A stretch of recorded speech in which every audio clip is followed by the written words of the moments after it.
The avoidant's biggest fear during no contact. No contact does not create simple silence in the avoidant mind. It creates a slow emotional distance that removes their usual sense of control over connection and perception. What looks like confidence or indifference on the surface is often a carefully built emotional strategy designed to avoid vulnerability rather than a lack of feeling. Because avoidant individuals are not untouched by separation, they are actually activated by emotional absence in ways they rarely recognize or admit even to themselves. But instead of responding directly, they convert that emotional activation into distraction, suppression, and increased focus on external control. And this is where their biggest fear during no contact begins to quietly surface beneath their awareness. During no contact, the avoidant does not usually fear losing you in an obvious emotional way, because their attachment system is not expressed through visible panic or pursuit. Their deeper fear is losing control over how they are still perceived in your emotional world and whether they still hold significance in your thoughts. As long as they can assume you still think about them or feel affected by them, they maintain a sense of psychological stability even in silence. But when no contact becomes consistent and unbroken, that assumption begins to weaken, and uncertainty starts replacing certainty. And that uncertainty creates discomfort they cannot easily regulate or explain.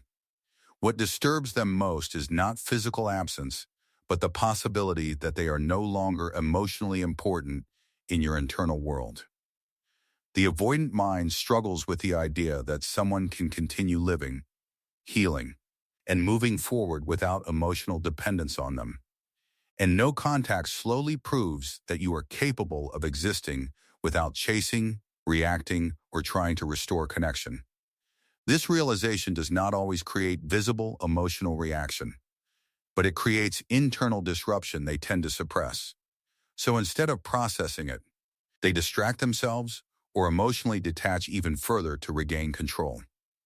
Another hidden fear that emerges is the loss of emotional significance through lack of feedback and reflection. Avoidant individuals often maintain a self-image of being independent and emotionally unaffected, even when that identity is partly protective rather than fully authentic. But when you stop engaging completely, that identity is no longer reinforced through your responses or emotional presence. And without that reflection, they lose a subtle but important confirmation of their impact and importance in your life. This is where silence begins to carry more psychological weight than communication ever did. In the early stage of no contact, the avoidant often assumes the emotional dynamic will eventually reset without their involvement. They rely on this assumption to reduce discomfort and maintain emotional distance without feeling immediate loss. But as time continues and no contact remains unbroken, that assumption is replaced by uncertainty and lack of emotional control. And uncertainty is uncomfortable for them because it removes their ability to predict emotional outcomes in relationships. This forces them into a mental space where they can no longer fully control the narrative. At this point, their fear is not about losing you physically, but about losing emotional influence and relevance in your inner world. This challenges their internal belief that they can disengage without consequence or emotional impact. They may begin to wonder if they still matter, if they are still remembered, or if they have already been emotionally replaced. And that thought creates subtle instability in their usually controlled emotional state. So instead of acting, they often retreat further into avoidance and silence. What makes no contact especially powerful is the removal of emotional access they once had, even indirectly. They can no longer observe your reactions, confirm your availability, or use interaction to regulate emotional distance. And without that feedback loop, they lose one of their main ways of managing relational comfort. This creates a kind of internal vacuum where the mind tries to fill missing emotional information with assumptions or denial. But even denial cannot fully remove the discomfort of not knowing where they stand anymore. Another fear that quietly appears is being forgotten rather than being hated. Because for the avoidant mind, even negative attention confirms emotional importance, while absence of memory suggests irrelevance. And irrelevance is something their ego quietly resists, even if they never express it outwardly. So during no contact, they may still observe indirectly, but hesitate to take action that risks emotional exposure. Not because they feel nothing, but because reaching out would break their protective emotional control. As time passes, another internal conflict builds, involving the possibility that you have emotionally moved forward. This creates comparison between what they assume they represented and what they may represent now in your life. But instead of acknowledging insecurity, they suppress it by reinforcing emotional distance or minimizing attachment. However, suppression does not eliminate emotional processing, it only delays it and pushes it deeper. And this often appears later as curiosity, nostalgia, or delayed emotional awareness. No contact also removes their ability to regulate emotional distance in real time, which is something they rely on heavily. They prefer relationships where they can control closeness without fully committing to emotional vulnerability.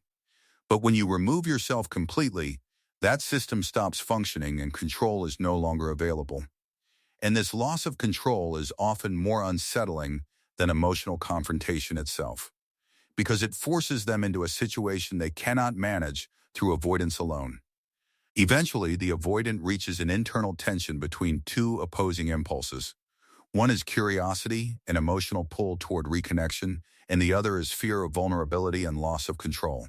So instead of choosing either direction, they remain stuck in silence, observing without action. And this is often mistaken as indifference, when in reality, it is internal conflict without resolution. This conflict continues quietly beneath the surface even if nothing is said. The truth is, no contact does not leave the avoidant unaffected. It simply removes their usual ways of regulating emotional experience, because it breaks the system they use to maintain distance while still feeling indirectly connected. And when that system collapses, they are left with uncertainty they do not easily process. So they return to avoidance, not because nothing is happening, but because they do not know how to respond to what is happening. And this is why their fear remains silent, internal, and often invisible from the outside. In the end, the avoidant's biggest fear during no contact is not simply losing the relationship, but losing control over how they are emotionally held in your mind. And once that control is gone, even partially, the internal balance they relied on begins to shift. Because silence does what direct confrontation often cannot, it removes illusion and exposes emotional reality. And that reality is what the avoidant mind quietly resists the most, even while pretending it does not matter at all.